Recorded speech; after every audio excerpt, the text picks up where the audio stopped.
Eu queria começar falando um pouco sobre esse meu título, né? Como o Charrone falou, provocador. Na verdade, eu tive, digamos que, três principais objetivos quando eu escolhi esse título, né?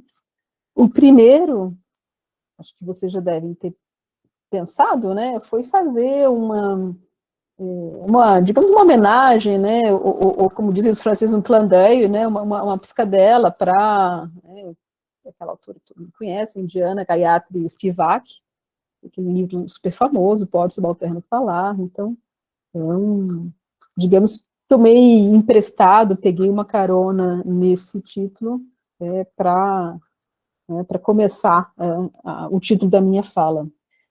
E, evidentemente, né, que é também uma operação retórica para atrair a atenção do leitor barra espectador, né, justamente a partir desse jogo e dessa provocação e dessa própria referência a Spivak. E o terceiro objetivo, o mais importante, né, foi servir de ponto de partida, né, para essa reflexão que eu proponho para hoje. Porque dentro desse título, essa primeira parte do título, a gente tem dois binômios, né? Então, o primeiro binômio, vamos pensar, é historiadores e imagens. E o segundo, brasileiros e medievais. Então, nesse primeiro binômio, pensar essa relação entre historiadores e imagens. Né? A gente, em geral, está acostumado a pensar historiadores trabalhando com textos, com fontes textuais, mas eu sublinho a importância da gente alargar essa nossa possibilidade de trabalhar com objetos, com fontes, também para as imagens, para a cultura material de modo geral. Então, acho que as imagens, as obras de arte, não devem ser vistas como sendo unicamente um campo de trabalho de historiadores da arte, mas também historiadores podem e devem, e já, de certa maneira, já respondo a essa pergunta, trabalhar com imagens. Sobretudo quando a gente considera uma sociedade como a sociedade medieval, na qual as imagens têm uma importância muito grande. Outras também, mas nesse caso que nos interessa mais, é muito importante trabalhar com imagens. Um aporte muito grande, né, como pensar a sociedade por meio da imagem, como pensar a imagem por meio da sociedade, enfim. Então, é uma discussão muito importante, algo que eu insisto muito para os meus alunos, por exemplo, a gente pensar imagens e pensar como se trabalhar com as imagens, né? Porque também é uma outra questão. É necessário uma metodologia, é necessário certos cuidados, né? Eu vou falar um pouquinho sobre isso. Enfim, então, digamos que a primeira parte, né, é essa relação entre historiadores e imagens, reforçar a necessidade, o interesse, a riqueza que há nesse tipo de fontes. E o outro binômio, justamente, é brasileiros e medievais. Né? Uma outra questão que a gente poderia falar, mas se não teve Idade Média no Brasil, para que a gente vai estudar, né, Idade Média e imagens medievais? Né? É claro que essa é uma pergunta, digamos que tem uma dose de determinismo grande, de um certo utilitarismo também. Né? A gente não precisa ter tido ou estar naquela conjuntura para poder falar, né? Essa ideia de uma espécie de um lugar de fala, né, nesse sentido de que você teria que ter experimentado a Idade Média para falar, não tem muito sentido, até porque digamos, um francês de hoje não é um francês medieval, não é um franco, nem de longe, por exemplo. Então, ao contrário, né, esse olhar de fora, não só cronologicamente, mas também espacialmente, é extremamente interessante, né, trazendo novas visões, trazendo um olhar que é menos influenciado por essa carga tradicional, né, como franceses, espanhóis, etc. É certo que, por outro lado, existem dificuldades. Não vou dizer que seja um caminho muito fácil trabalhar do Brasil, no Brasil, com história medieval, com história da arte medieval, com história das imagens medievais. É certo que há muitas dificuldades, sobretudo duas, né? Acesso às fontes e acesso à bibliografia. No caso do acesso às fontes, é certo que de uns 10 anos, ou um pouco mais para cá, com o desenvolvimento das tecnologias, com o aumento de digitalizações, a gente tem tido uma mudança muito grande. A gente tem acesso hoje a por exemplo, a manuscritos em uma quantidade enorme, né? As grandes bibliotecas, os grandes museus estão digitalizando os seus acervos, o que é extremamente importante. Em relação à bibliografia, a gente também tem cada vez mais um cuidado com uma bibliografia disponível online, então isso facilita. É claro que, por outro lado, tudo que é livro físico, para a gente, nesse momento está muito ruim, né? Vocês sabem que a gente vai olhar para comprar um livro importado agora, não tem nada menos de R$ 1.000, e daí para cima. Mas, quando é livro digital, ainda é mais fácil conseguir. E daí uma situação da pandemia que foi, de certa maneira, vamos chamar assim, interessante no ano passado, quando todo mundo fechou, e que de repente, mesmo na Europa, eles se viram obrigados a usar esse recurso de bibliografia digital, e a gente viu como isso fez aumentar a oferta de bibliografia digitalizada, de difusão de meios, enfim, então acho que isso também ajudou a chamar a atenção para como essa virtualização da produção bibliográfica é importante para quem não está nesses grandes centros na Europa, nos Estados Unidos, enfim, outras regiões, quando a gente está falando de Ocidente medieval, né, que é o que eu trabalho mais. Enfim, então, acho que se tem algum lado minimamente positivo no meio de toda essa situação pandêmica é que essa circulação do saber se acentuou um pouco mais, essas oportunidades da gente trocar, fazer reuniões acadêmicas à distância, isso é, enfim, alguma coisa que minimamente positiva. Mas, enfim, então, essa introdução, talvez um pouco longa demais, foi para explicar o ponto de partida dessa fala, né, de onde veio, ou seja, esse cuidado, esse interesse pelas imagens medievais, a partir de um lugar que não é o centro dos estudos, mas que ainda assim é possível ser feito, né, e ao mesmo tempo, como eu disse, trazer esse olhar novo, uma criatividade, né, que às vezes a gente não encontra. Eu lembro, por exemplo, no que diz respeito à minha tese de doutorado, né, sobre o claustro de Massacre, uma vez o Schmidt falou, mas, bom, você vai estudar Moassac mesmo, você tem certeza? Eu falei, sim, havia já, era algo tão importante para os franceses, aquele mosteiro, aquele claustro, e que tinha já não sei quantas décadas que não existiam mais estudos franceses sobre ele, porque para os franceses era como se Bom, tudo já foi dito, ninguém vai estudar isso, né? E é interessante que as últimas teses eram uma minha, uma de uma americana, de um alemão, né? Todas as pessoas fora da França que, digamos, estavam mais livres desse peso que tinha esse mosteiro, esse claustro para os franceses, que é um grande monumento nacional. Então, isso, por exemplo, é uma vantagem. Bom, então, eu avanço um pouco nessa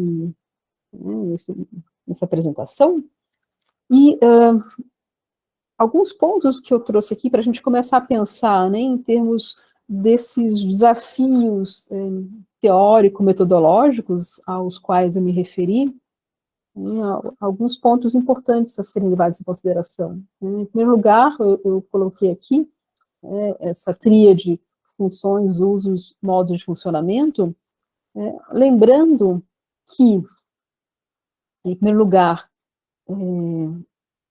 conhecer, tentar entender as funções de uma determinada imagem, isso não vai resolver, digamos assim, o que é aquela imagem.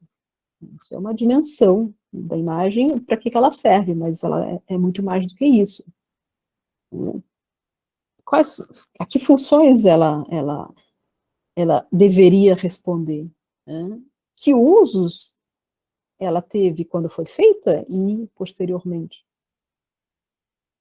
E daí pensando, né, vocês veem que fiz questão de colocar no plural, né, em funções, para poder me afastar muito daquela visão, né, extremamente tradicional, que a gente vai ver repetida em todos os lugares, dizer, as imagens medievais servem para ensinar, são a Bíblia dos letrados. A gente escuta muito isso, como se essa fórmula resolvesse, sintetizasse o que é uma imagem medieval. A gente sabe que é muito mais do que isso. Isso até pode ser um elemento, mas eu sempre costumo dizer, como é que você ensina a partir de uma imagem que você não enxerga? Uma imagem que está lá no alto, por exemplo. Como é que você ensina uma imagem que você não, que você precisa entender muito bem de teologia para poder saber do que se trata? Então, primeiro, né, pensar em uma coisa única, uma única função, tão geral assim, tão limitada, é muito empobrecedor, né? Então, melhor pensar no plural, em funções e em usos, né? Porque uma coisa é aquilo que deveria fazer e aquilo que de fato também se faz, né? Se pensou para determinadas funções, mas na prática isso vai para um outro caminho. E o terceiro elemento dessa tríade, esses modos de funcionamento, ou seja, como a imagem ela é feita, como se dá esse agenciamento dos diferentes elementos que compõem a imagem, e daí pensando não só em iconografia, mas pensando em materialidade também, vou falar na sequência, mas tentar entender que mecanismos são esses, vamos dizer assim, que operações ou que engrenagens existem nessa imagem para ela cumprir essas funções, para ela ter esses usos, para ela ter esses sentidos. Então, é importante pensar nisso também, né? Nessas engrenagens, vamos chamar assim, nesse modus operandi da imagem. A segunda tríade, já avancei um pouquinho, essa tríade de conteúdo, forma e materialidade. Algo também muito importante, a gente tem um costume, e aí eu falo a gente, historiadores da arte também, muitas vezes em atentar somente para o conteúdo, né, para aquilo que está figurado na imagem. Isso é muito comum porque normalmente a gente tem acesso a essas imagens medievais reproduzidas em livros ou na tela do computador. Então a gente, em geral, vai ter acesso ao que a imagem está mostrando, né, a esse conteúdo que geralmente é conteúdo iconográfico, né, pensando depois em outra discussão sobre mais abstrato. Mas a gente não pode esquecer que, além desse conteúdo, Hum, É fundamental entender, levar em consideração a forma, né, como esse conteúdo está organizado, e está trabalhando. Então, pensar nas formas como portadoras de sentidos, isso também é extremamente importante. E o terceiro aspecto dessa tríade é a materialidade, como eu disse, né? Então, a imagem, ela não é essa coisa abstrata, plana que está na nossa tela. Ela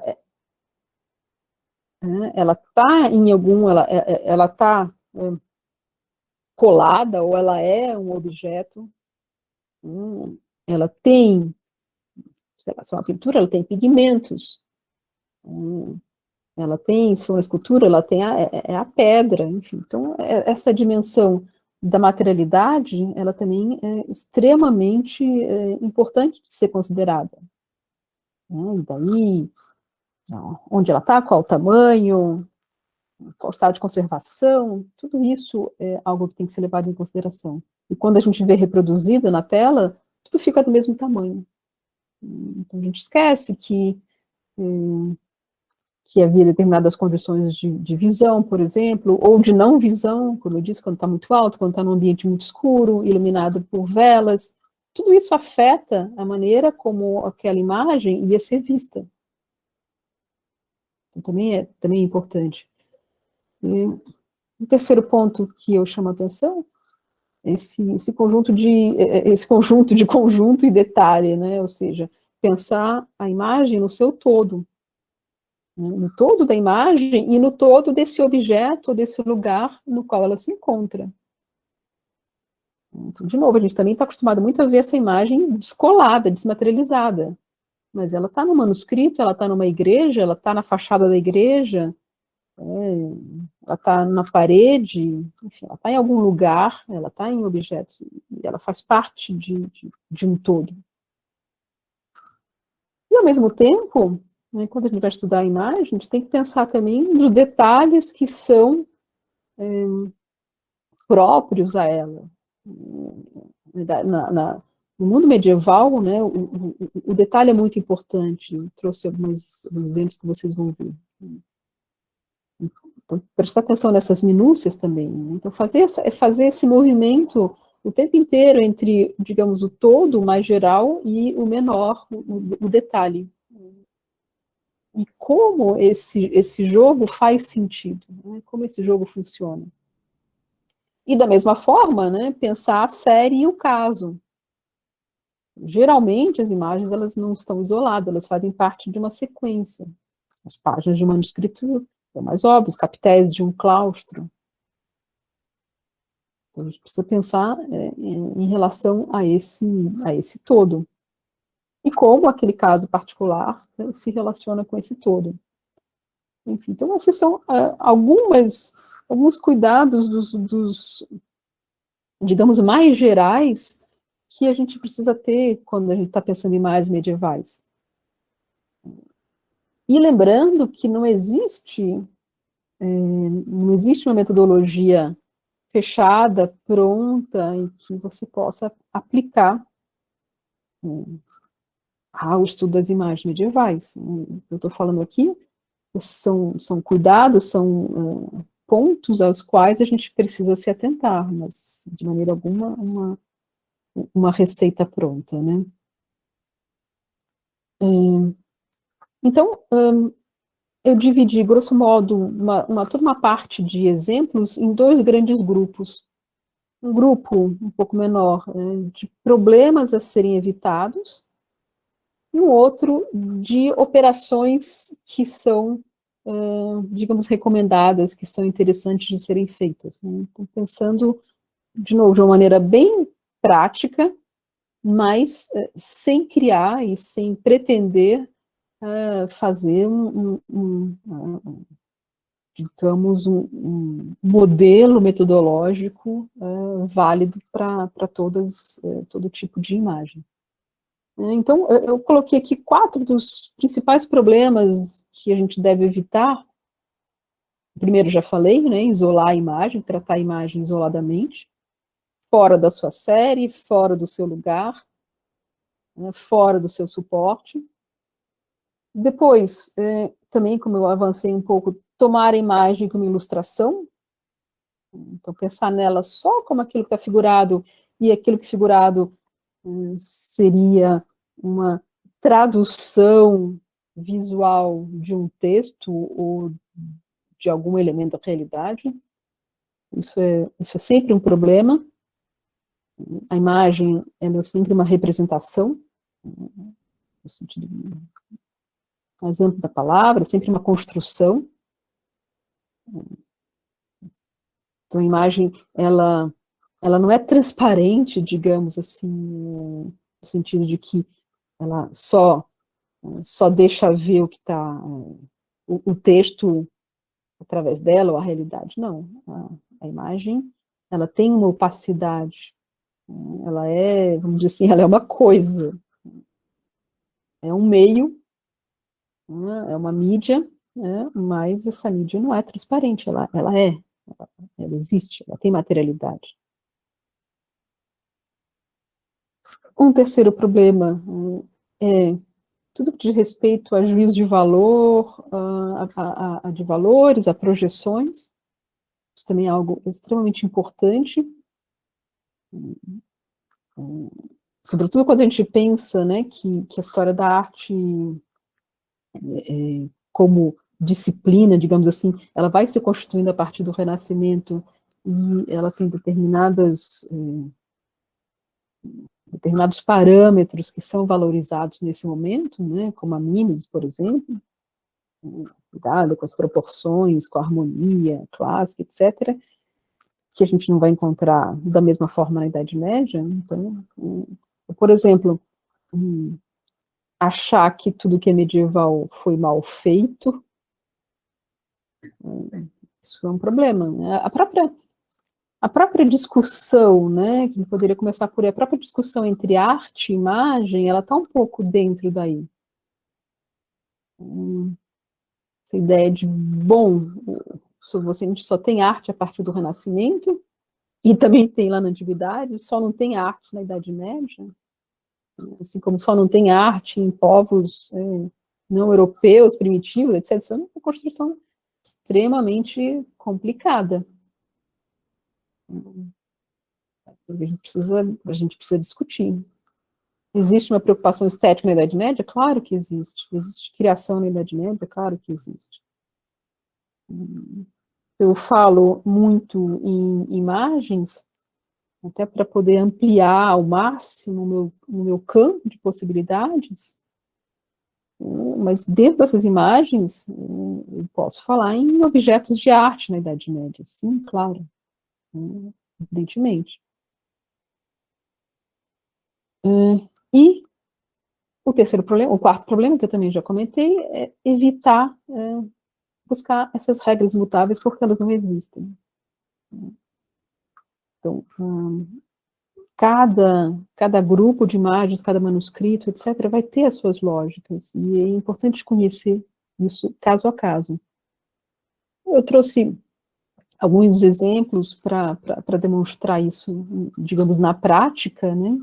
E o primeiro deles é quase digamos que um caso extremo dessa situação de isolar a imagem, que a gente vê aconteceu com uma certa frequência com letras iniciais ornamentadas, mesmo com miniaturas, que em determinados momentos da história, sobretudo no século XVII, XVIII, foi muito comum, já no XVI isso começa, no XVII e XVIII isso vai ser frequente, você recortar determinadas imagens, isso sobretudo no caso de manuscritos, recortar e emoldurar. Então, é um exemplo muito interessante dessa cultura do quadro, né, da obra de arte do Renascimento como um quadro autônomo, né, então, um exemplo desse processo de autonomização artificial da arte medieval, vamos dizer assim. Você ignora todo o conjunto e transforma aquele pedaço numa obra autônoma que você vai pendurar na parede, por exemplo. E é o exemplo também dessa mudança dos usos, né? Então, aqui, uma letra D, que praticamente perdeu o seu sentido, perdeu a sua função inicial, principal, que era da sequência uma palavra que começasse por D, né, um texto, começando com a letra D, e virou um quadro. E, enfim, virou então uma obra de arte autônoma. Então, esse é um caso, digamos, absolutamente extremo disso que eu falei, de isolar a imagem. Mas existem outros que a gente vai encontrar de maneira mais comum. Eu, por exemplo, se eu mostrar para vocês esse fólio, né, desse livro de orações, tá bom, ok, é uma imagem do Cristo na cruz, né, mas a crucificação, o sol e a lua, a serpente, tradicional. O que tem de mais? Nada. Mas a gente não pode esquecer que essa imagem, ela foi feita, ela está dentro de um livro, de um manuscrito, e que foi feito para ser vista com o livro aberto. Né? E quando a gente vê no livro aberto, a gente vê que são duas imagens. E que, então, tem o imperador, o Carlos o Calvo, que está diante do crucifixo. Então, deixa de ser simplesmente uma imagem que a gente tem como tantas outras da Paixão do Cristo, para ser uma imagem da devoção. Né? E daí a gente vê todo o jogo de continuidades, a borda entre eles, essa borda que nem está no manto né, na coroa, no manto, etc. A posição de humildade, e daí por diante. Então, sozinha, né, se a gente tivesse recortado aquela primeira imagem, como eu falei, a gente não entender qual a importância e para que ela foi feita, né, dentro desse manuscrito, enfim, todo o peso político, devocional, etc. Um outro exemplo, aqui, uma galeria do Museu de Toulouse, que funciona num antigo mosteiro, num claustro. Então a gente vê essa sequência, né, de esculturas, a gente olhando assim, parecem uns cachorrinhos sentadinhos que vão uivar, né, e na verdade são gárgulas. Né? Então, se a gente fosse colocar na posição certa, para começar, nós teríamos que estar assim. E essa é a posição correta. A água serve para escoar a água, né? A água vai sair pela uma espécie de canaleta ornamentada. Se eu isolo da arquitetura e modifico a própria posição, aquilo que tinha uma função prática, escoar a água, e ao mesmo tempo ornamental, porque você vai fazer uma simples canaleta, mas você ornamenta aquela canaleta, coloca uma forma de animal, e aí tem toda uma discussão do porquê, seja, tem teorias, para assustar as pessoas quando chovesse, a água caísse, ou para evitar que o diabo entrasse por esse buraco para a igreja, enfim, tem algumas teorias, mas não importa. A questão é que se você tira do edifício e coloca elas de pé, você perdeu completamente a ideia do porquê, do que são essas imagens, por que elas foram feitas. Então, outro problema desse retirar, desse isolar a imagem.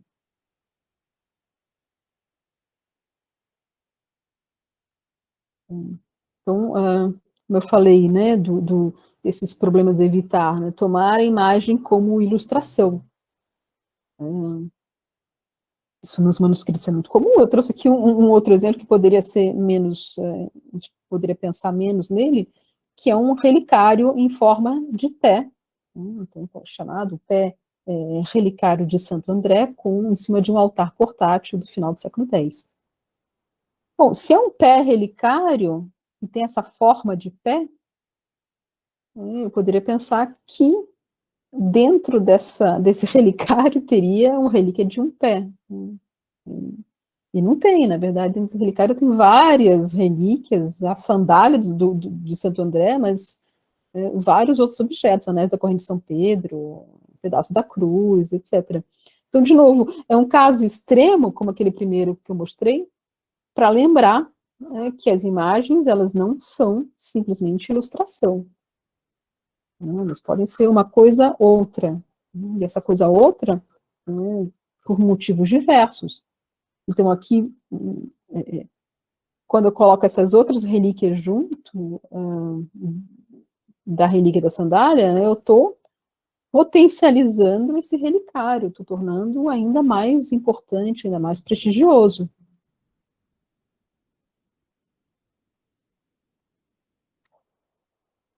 Um outro exemplo que eu gosto de falar muito, quando eu me referi àquela ideia, né, de que a função da arte seria ensinar, passar uma mensagem, o que você faz quando você não consegue enxergar? Então, o que você vai, entre aspas, ler aqui? A olho nu, né, nesse vitral de Notre Dame, a olho nu você não vai ver quase nada. A gente conhece porque a gente está usando o zoom, a gente usa a lente que aproxima.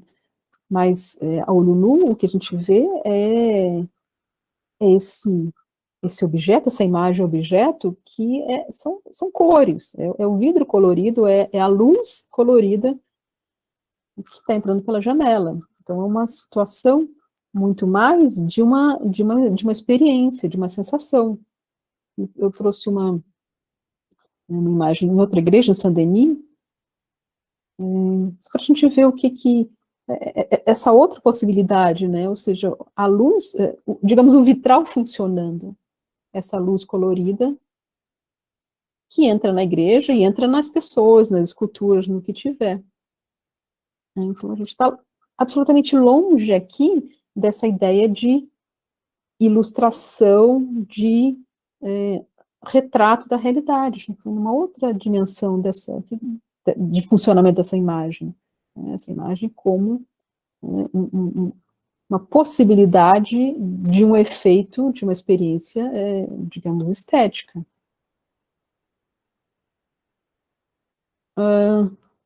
E eu acho que o último exemplo dessa primeira parte, esses juízos de valor a serem evitados. Né? Então, aqui, por exemplo, um caso que eu acho extremamente interessante.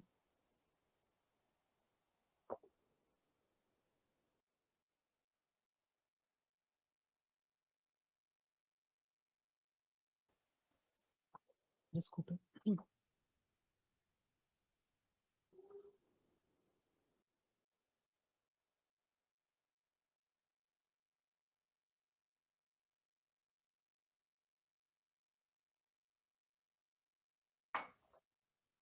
Ah, me engasguei, desculpa. Mas, enfim, é uma plaquinha de bronze que a gente conhece como o nome de crucificação de Athlone, dessa região da Irlanda.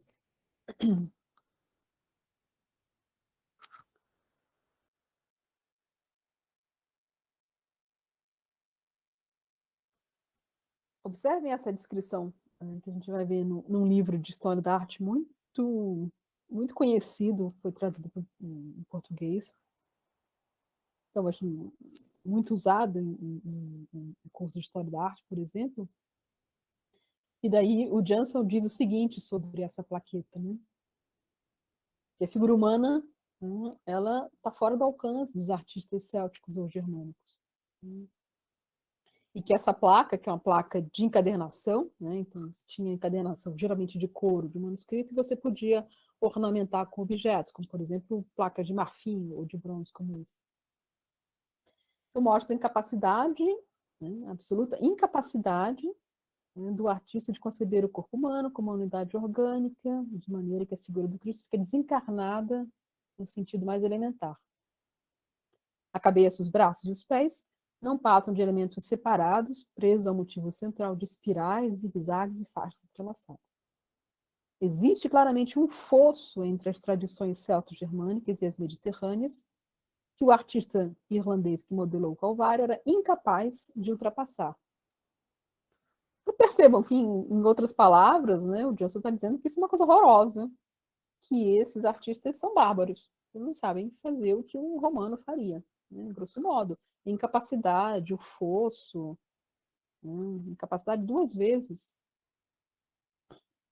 E daí a gente observa, né, a mesma imagem analisada por um historiador e teórico da arte medieval, enfim, que eu gosto muito, considero também como, junto com o Schmidt, meu outro orientador, que vai fazer todo um estudo sobre essa imagem, mostrando ao contrário, como esse jogo entre figurativo, né, a cabeça, as mãos, e o ornamental, né, longe de ser uma incapacidade, é uma virtude, uma qualidade, né? Como ele fala, a melhor demonstração do que foi capaz e a mais prestigiosa aos olhos de sua sociedade. Então, primeira grande diferença, eu não tenho que usar o parâmetro do mundo mediterrâneo clássico, nem o parâmetro do Renascimento para julgar. Eu tenho que entender a partir de quem produziu, de quem consumiu essa imagem. Né? E daí a demonstração dele, a hipótese dele, que é extremamente interessante, ele vai falar, entre outras coisas, que nesse jogo entre o ornamental e o figurativo, o artista mostra a dupla natureza do Cristo. Né? Então, uma espécie de tradução visual não literal dessa ideia da dupla natureza do Cristo, usando essa, digamos, quase que essa metáfora do figurativo e do ornamental. Né? Então, é um exemplo contrastante. E um outro exemplo que também acho bastante interessante é um relevo na Catedral de Lyon que foi martelado. Em algum momento, não se sabe exatamente quando isso aconteceu, mas pela sequência das outras imagens, e aí de novo, né, a importância de estudar a imagem na sua série, pela sequência das imagens e pelos restos que ficaram na pedra, a gente sabe que era aquela passagem da relação entre uma das filhas de Ló com o próprio Ló. Né? Então, uma cama e 2 personagens na cama. Passagem bíblica. Mas, observem que 2 historiadores da arte já tradicionais, claro, isso, o Johnson é atual, esses aqui a gente está falando de uma ocupação um pouco anterior. Mas o Lucien Beguli, por exemplo, ele diz que é a entrada de uma caverna. Ele não quer falar da palavra tabu, incesto, né? E aí o Emily Malho.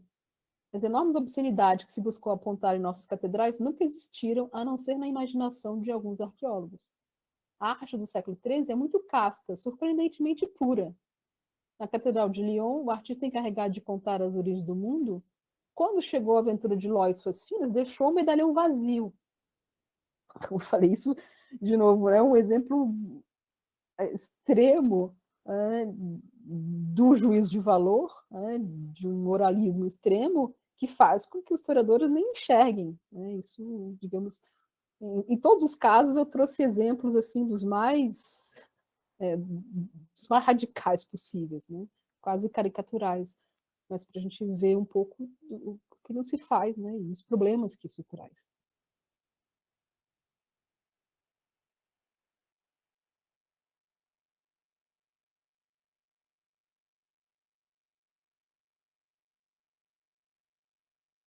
Bom, e daí, para não me alongar muito, né, já estou me alongando, eu vou falar um pouco do que a gente deve fazer, né, dessas operações mais frequentes, né,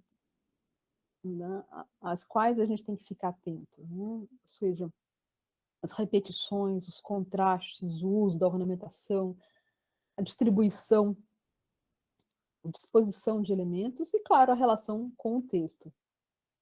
Né? Então, por exemplo, essa imagem do sacramentário de Noirmoutier, a gente observa várias dessas operações que são muito frequentes nas imagens medievais. Né? Então, por exemplo, são a exposição das ordens da igreja. A gente vê que há, por exemplo, uma coisa central, que é o cuidado com a hierarquia. Então, as ordens superiores em cima, as ordens inferiores embaixo. Há uma preocupação com a axialidade, então, o que é o mais importante na parte de cima? É o bispo. Depois, vocês veem o jogo cromático, né, de simetria, e às vezes uma simetria cruzada. Então, o bispo tem uma auréola dourada e a roupa alaranjada, vermelha. Os outros dois, né, o padre e o diácono, têm trocada a auréola alaranjada e a roupa dourada. Então, isso, por exemplo, é um jogo cromático interessante, né? Você cria uma simetria visual, e aí que eu falo desse trabalho estético. Essa estética medieval funcionando por meio de simetria e desses jogos de trocas. E embaixo, as 5 ordens inferiores, elas não têm direito a esse fundo azul, por exemplo. Mas assim mesmo tem uma hierarquia. Então, isso é um exemplo de como as imagens medievais elas são construídas. Elas têm determinadas operações, vamos chamar assim, de uma retórica visual, né, que ajudam a que ela funcione, que ela, digamos, mostre o que ela quer mostrar. Então, por exemplo, se é uma imagem que está mostrando a hierarquia da igreja, a imagem está mostrando a hierarquia da igreja hierarquicamente. Isso, de novo, eu disse, a forma e a distribuição tem sentido, não estão à toa. A ideia, por exemplo, da repetição e da diferença. Né? Então, aqui uma Bíblia carolíngia, a gente vê a criação de Adão, a criação de Eva. Né? Então, percebam como há, né, várias repetições, mas, ao mesmo tempo, algumas diferenças. Chama atenção para duas. Então, de um lado, Deus Pai criando Adão da terra, do outro lado, criando Eva da costela, vai puxar a costela, né, de Adão. Percebam que é o único momento em que, né, Deus Pai está atrás, ele está por trás do fundo.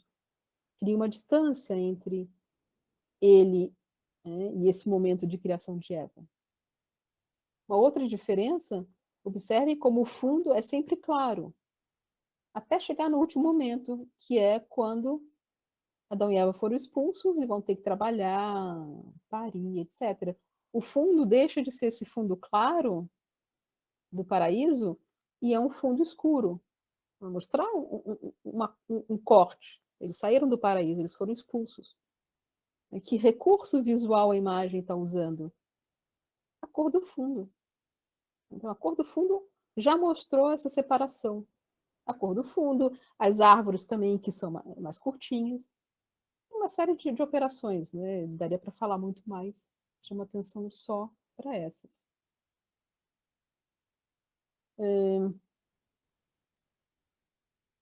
Esse exemplo aqui é muito interessante, é uma chamada Bíblia moralizada, é uma Bíblia em que as imagens vão ter um papel fundamental, o texto são os comentários laterais, marginais. Então, aqui fica muito claro que a imagem foi para o centro e o texto para as laterais. E a gente vê esse jogo de explicação da Bíblia, né, de passagens bíblicas por meio da imagem. E eu trago um detalhe, que essa exegese muito frequente, né, que vai associar a criação de Eva à criação da igreja do flanco do Cristo. Vocês veem que a imagem ela cria um paralelo, né, iconográfico para reforçar essa ideia exegética. Então, Deus Pai puxando Eva, e assim, Deus Pai com uma auréola cruciforme, o que já é bem interessante, e o Cristo puxando a igreja, personificada como uma mulher, né, do flanco de de Cristo. Né? Então, o paralelo, Eva, igreja, Adão, Cristo, e tudo que tem de rico nessas analogias. Então, os animais, os membros do clero, etc. Várias, várias ideias sendo expressas visualmente. Outro exemplo, nesse livro litúrgico do século XII, de novo, que a gente tem que olhar aberto. Se a gente olhasse um ou outro, a gente perderia a riqueza dessa relação. Né? Então, sempre é muito importante pensar em todas as possibilidades de relações. O Cristo na cruz e o T do Teigitur, que lembra a forma da cruz, até a cor é a mesma, mas que também vai remeter a uma árvore, também vai remeter a um cálice. Então, de novo, todos esses jogos exegéticos, a gente poderia falar de uma exegese figurativa que a imagem está criando.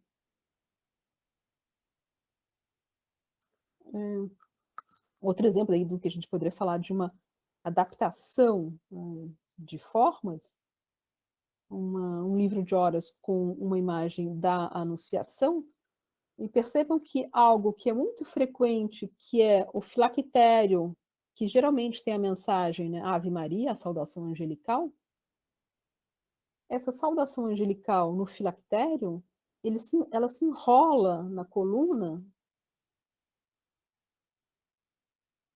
está um pouco pequeno, não sei se vocês vão conseguir enxergar, mas a imagem que eu mostrei acima, à direita em cima, é o filactério mais normal, só uma faixinha.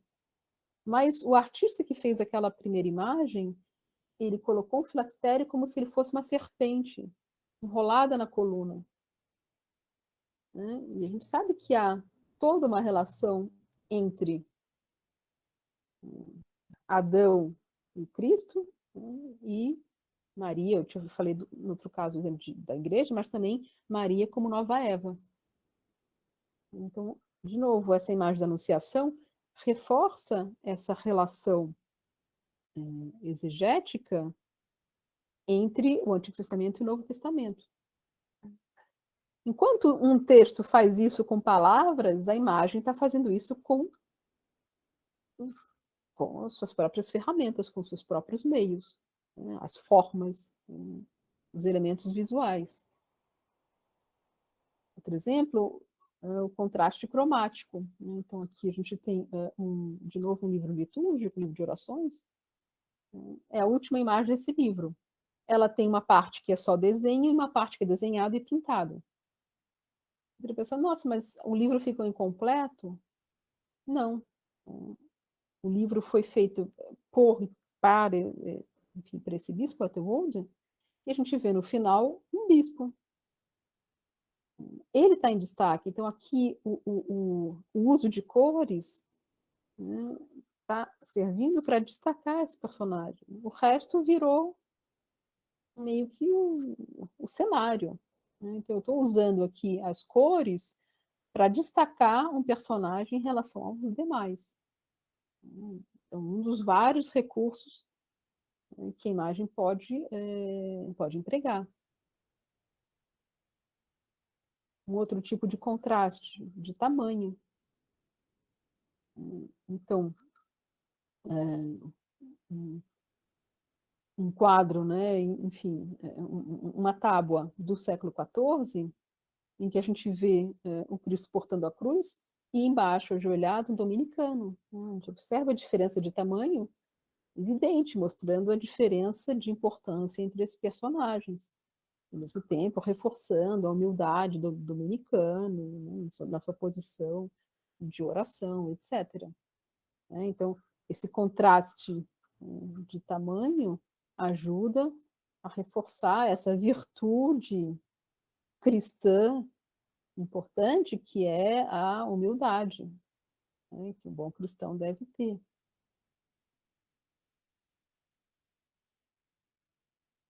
Por exemplo, o contraste iconográfico. No tímpano da Igreja de Santa Fé de Conto, está lá o juízo final, o Cristo no centro. Observem na parte de baixo, no último registro, à direita do Cristo, o céu,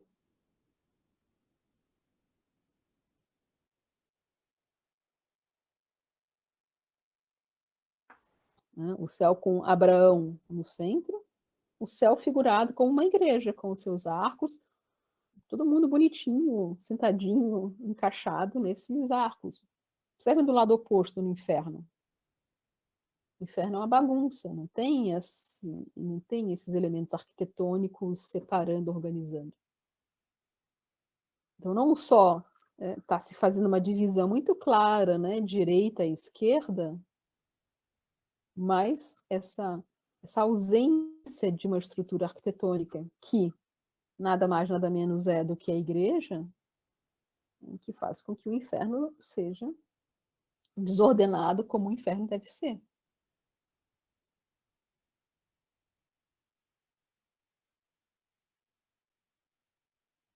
Um outro recurso, né, o contraste material. Então, essa janela dentro do claustro de Saint-Aubin, né, a gente vê no arco pintado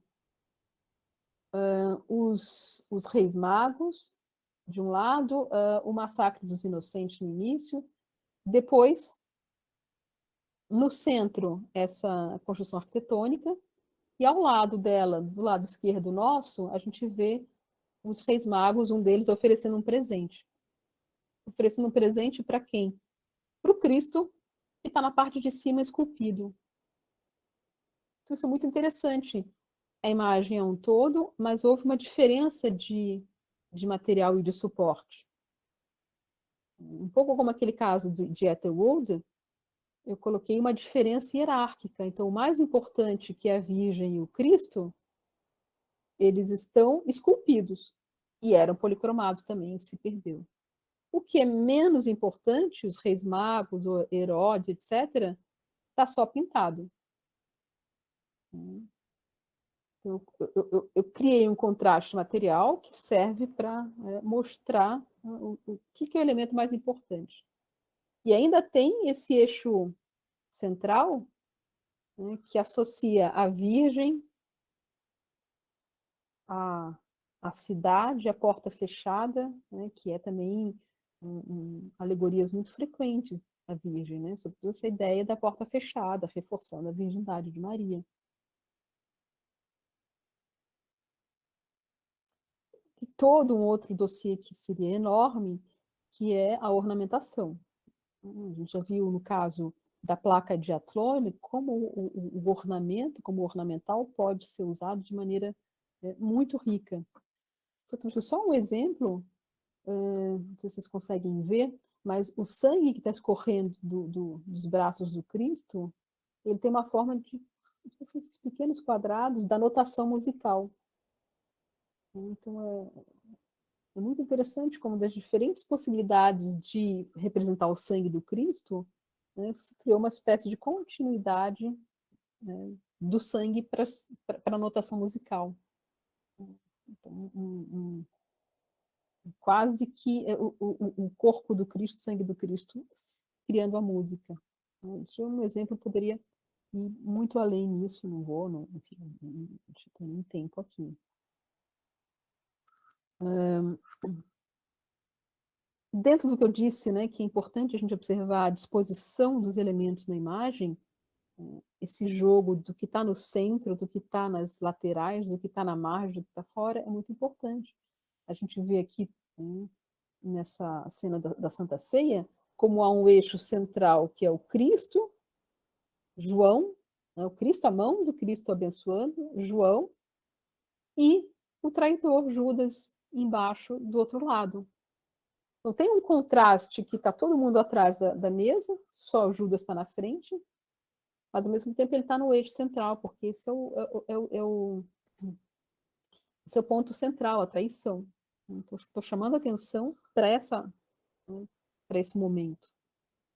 E percebam também um outro contraste, como o Cristo é o único personagem completamente de frente, os demais estão um pouquinho de perfil, muito pouco, mas Judas está completamente de perfil. De novo, uma maneira de marcar os mundos diferentes. Judas não pertence, não tem auréola também. Vários elementos compõem essa imagem.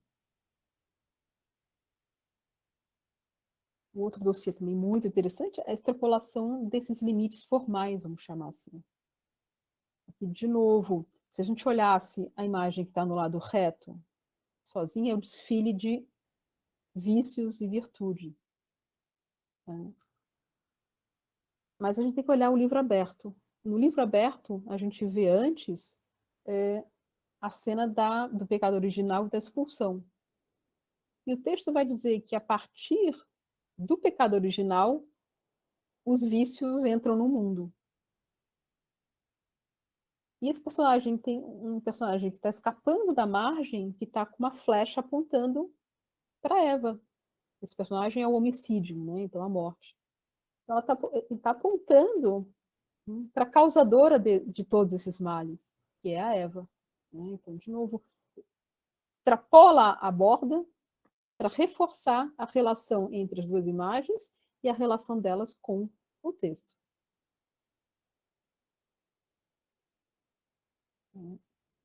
Aqui é uma inicial D, né, uma letra inicial D.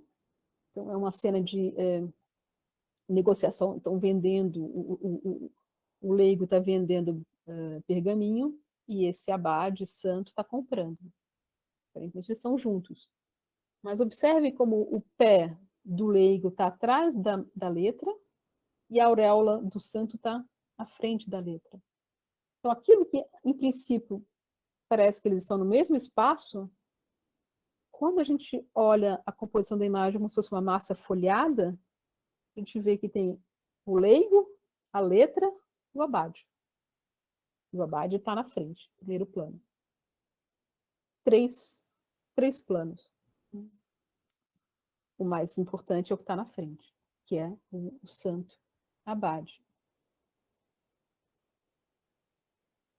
Uma outra letra manipulada, Jonas sendo jogado na baleia e depois sendo salvo da baleia. Uma letra E, de et, né? E observam como Jonas está saindo da baleia se apoiando na letra. Então, a letra, ela entra no mundo da imagem. Então, esse limite entre o que é imagem e o que é letra, né, o que é texto, aqui ele é borrado. A letra, ela está participando da imagem, ela está servindo de suporte para o Jonas sair da baleia. Nessa Bíblia do século XII. O uso das margens, né, sobretudo o final do 12, 13, 14, é extremamente interessante. A gente vê, por exemplo, aqui, os reis magos indo atrás da estrela. A estrela está na margem, né, reforçando essa ideia de um movimento, né, algo que eles vão conseguir, está longe. Eu já estou quase concluindo, já passei um pouco do meu tempo, né? Um outro uso da margem, no Apocalipse, o massacre das duas testemunhas, e observem quem está na margem é João, e ele está usando a margem como se fosse uma torre, e ele está olhando pelo buraquinho da torre. Então, aquilo que é a borda da imagem, que seria um elemento formal, esse elemento formal se transforma num elemento iconográfico.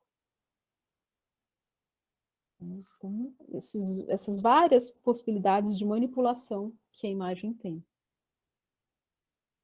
Aqui um outro exemplo, Massacre dos Inocentes, o soldado e a mãe lutando pela criança e a criança sendo cortada pela borda.